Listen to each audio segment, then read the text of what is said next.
Hello guys and welcome back to Valley Extreme. I feel very excited having you guys tune into this channel. So today we're going to be diving into something a whole different from our usual niche. Today we're going to be looking into Hamas sympathizers yelling at facts. So we want to know if truly they were yelling at facts or if the public misunderstood their own point of view. So stick around with me to the end of this video as we dive into the facts about the video. I'll see you guys on the video. Don't forget to like, subscribe, and comment on this YouTube channel. So who ran Gaza up until 2005? Same thing. No, Israel did. How can it be same? Israel used to occupy the Gaza Strip. 10,000 Jews left Gaza. The IDF totally withdrew. Why did Israel do that? You tell me, you're the one at the table. To pursue peace, because they were promised a peace deal if they got out of Gaza. And Then Hamas took over as mayor of Gaza, and it's now a hot tub for terrorists, where there are thousands of rockets every single month. Where was the peace that happened after they withdrew? Exactly. Israel signed a peace accord, and the PA violated it. But So this is the way peace. occupying territory. They weren't occupying; they got out. But you just said Israel occupied that territory. Correct. In Gaza until they got out. So that's not. No, but they got out on a condition of peace. So they said, we will get our 10,000 Jews out of Gaza. So 10,000 Jews used to live in Gaza. Failed to recognize that they were occupying someone's territory, and that's Well, so who is Gaza's territory? Whose is that? It's Palestinian. Egypt. It's been Egypt's for 2,000 years. Okay. So since you understand this, maybe, how did Israel win back that territory?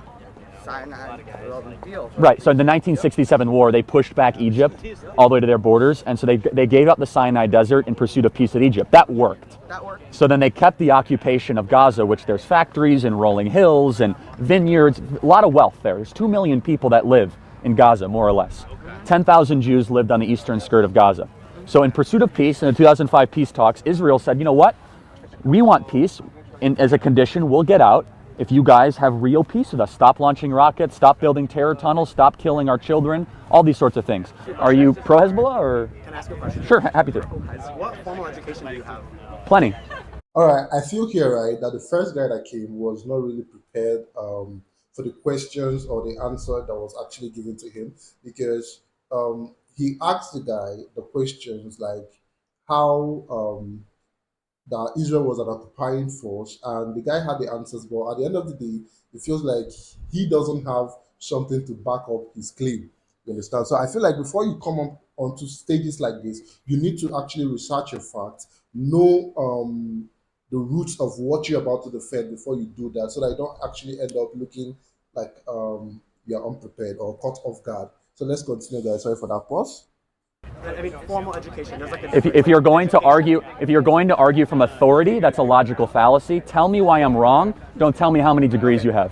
Don't ask me to change the conversation. I'm actually, What formal education I would argue I'm more informed because I didn't go to college and I've traveled the world and I've met with world leaders. All right, if you look at what just happened right here, this second guy just came up and was like, you start listing the things you've done or the degrees you have.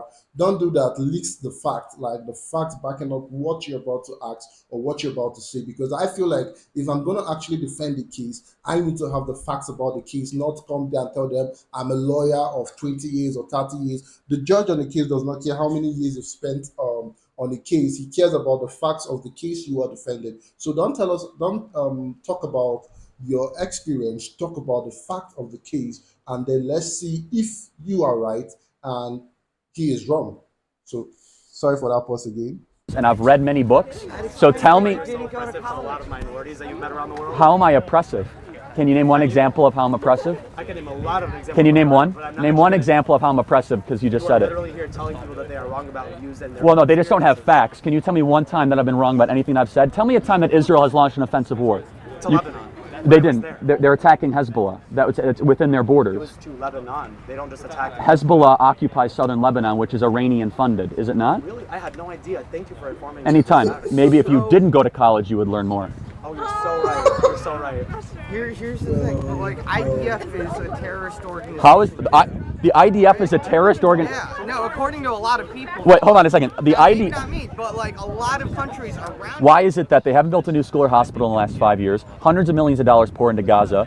It's because Hamas runs Gaza right now, and they're a terrorist organization. So Israel got out of Gaza in 2005 in the pursuit of peace. 10,000 Jews were actually forced out of their homes in the pursuit of peace. Gaza got more dangerous. It became a hot tub for terrorists. You know where Hamas's money is being spent? On terror tunnels and rockets being shot towards Tel Aviv. Where were those 2 rockets shot 2 weeks ago out of? They were shot out of Gaza.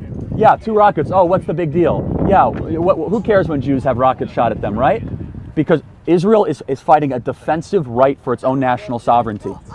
All Israel has done since 1967 is go backwards. All Israel has done. The UN sent an Asian diplomat, I forget his name exactly what it was, to go investigate crimes against humanity in Gaza. Israel did not allow him to enter Gaza because they said his visa wasn't valid, and that was published in an Israeli newspaper. Okay, so I'll have to look into that. If that's the case, then I'll say that you're correct. But here's the question, though. So Israel is the only democracy in the Middle East right now. They're practicing democracy. Muslims, Jews, and Christians. All right, you see, like I said, I'm not actually supporting or defending any group right now, but I love the way this guy normally responds to a question and the way he owns up the fact that he does not know a certain detail about this, but he's going to research it and then continues his statement. Unlike some people that will be like, okay, I don't know this, but what I'm saying is right.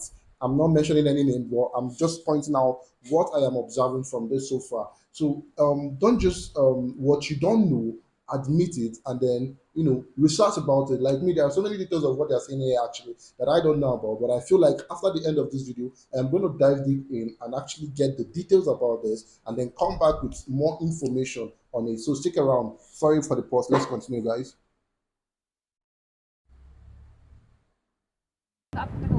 Well, they can.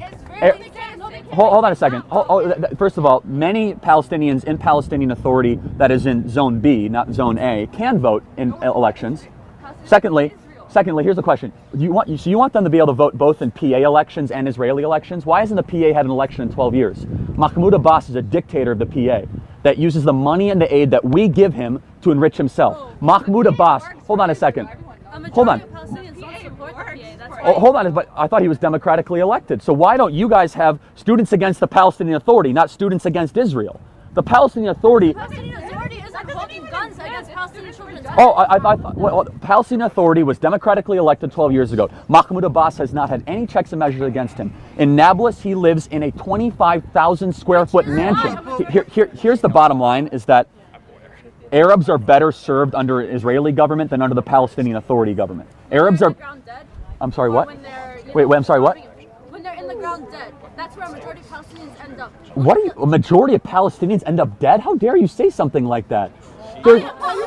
There's 15.5 million people that live in the Palestinian Authority. Half of them end up dead? So you're trying to tell me that 7.5 million Palestinians have been killed? Is that what you're trying to say? 7.5 million live in the...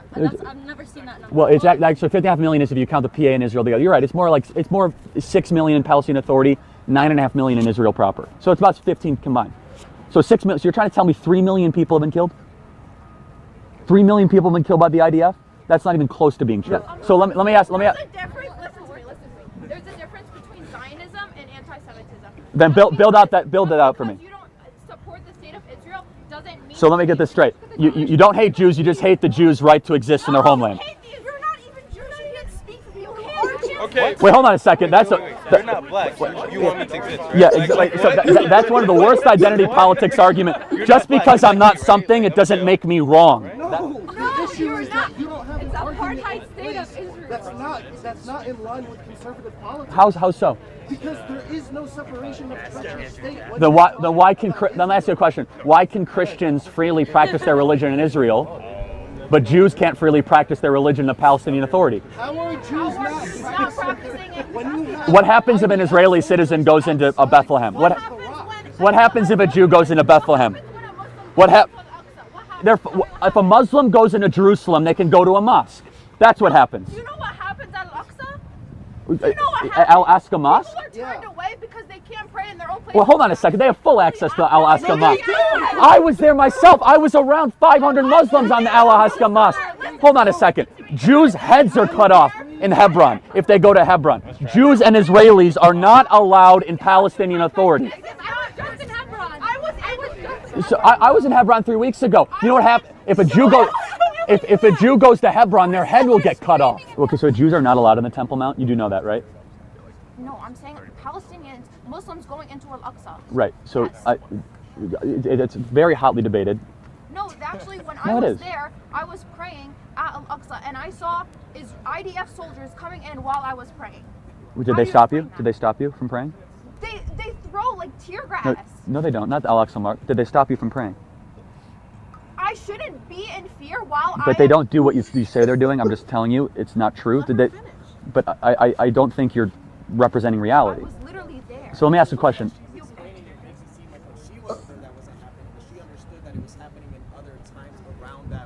When I I've was there, you should not be able to prove your religion. You should be able, if a Muslim okay. wants That's to- a really interesting point. So Jews should be allowed on the Temple Mount because the Muslims don't allow them on the Temple Mount right now. The Jordanian control the But Temple Mount. It was since the Prophet Muhammad. It was there since the Prophet Oh, Muhammad. okay. So do you think? Here's the thing. So do you think Jews should be allowed on the Temple Mount? It's a So you don't think it's a Temple Mount? Because if you do, that's the very interesting thing. If you just say it's a Temple Mount, I'm putting you admittedly in a very difficult position because Muslims do not recognize it as a Temple Mount. right. They recognize it as their place of worship, and it's been that way since the beginning. No, it's been the Temple Mount since King David. Thank you very much. So, I mean, you could say whatever you That's wanted to the say. point. That's the- It's a huge point. It's actually it's one of the biggest inhibitions of peace. I think that Jews and Muslims and Christians should all be allowed to go to the Temple Mount. Right now, Muslims do not allow Jews to go into the Temple Mount. One rabbi is allowed to go in once a year. That's it. That's the treaty. Why is that? How is that fair? Why are Jews not allowed to go? But I mean, Muslims are allowed to go to their holy sites. You just said you were allowed to go. Okay, but some people doesn't mean that other people aren't allowed to go. And if that's the case, then I'll totally denounce it. But you are a living example that you were allowed to go now. So. I find this video highly educative because there are so many things about this video that I was not actually aware of. And then for a second there, she was the lady there was actually saying about them not allowing her to pray. Then he asked her a very simple question: did they stop you from praying?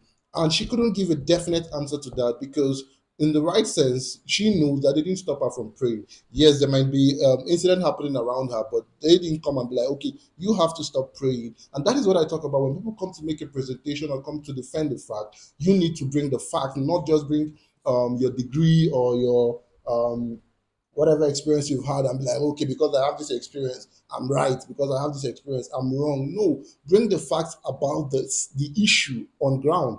You understand? So I'm gonna actually dig deep into this because I'm really surprised him saying that certain Jews are not allowed. I'm sorry, not certain, but Jews are not allowed into their holy place to pray. You know, I don't really know facts about that, so I'm not gonna really dive it deeply into it. So just the way I love the way he admitted when the lady said something about something he's not aware of, he was like, yeah, you may be right, but because I don't know anything about that. So but when I check it out, I'll get back to you. So instead of yelling at someone when you guys are having an exchange of point of view, I think the first thing you need to do is to check your facts, because if your facts are correct, you don't need to argue. All you have to do is state the fact, whether the person. Now, the truth of this, let me just be very blunt about this. You know, the truth of the matter is that the ladies and those people in the crowd, they could be right. The honest truth is that they could be 100% right in every single part of their argument. But the reason why I can't really actually support that basis is because when he asks them a question, most of them stutter and they can't even present an arguable front or fact about what he asked them. But every time they throw a question at him, it seems like he already has the answer. So, like I said, they may be right, but it's all about the presentation. He came prepared. Do you understand? Maybe because he's the one hosting the whole thing, but he came prepared. So next time, before you come and start arguing about the facts, get the facts on hand. That is my own opinion about this whole thing. And once again, if there are such, especially in the cases of where most of the things he said, I would like to look into it before I make a comment about it. So it won't be like I'm coming from a blind point of view. So, like I said, let peace reign. And I love you all for sticking around to this part of this video. Don't forget to like, subscribe, and comment on this YouTube channel. Also, feel free to use our Buy Me Coffee link to make priority requests on the next video you'd like to see on our YouTube channel. I love you all, and I love every single one of you guys. Peace.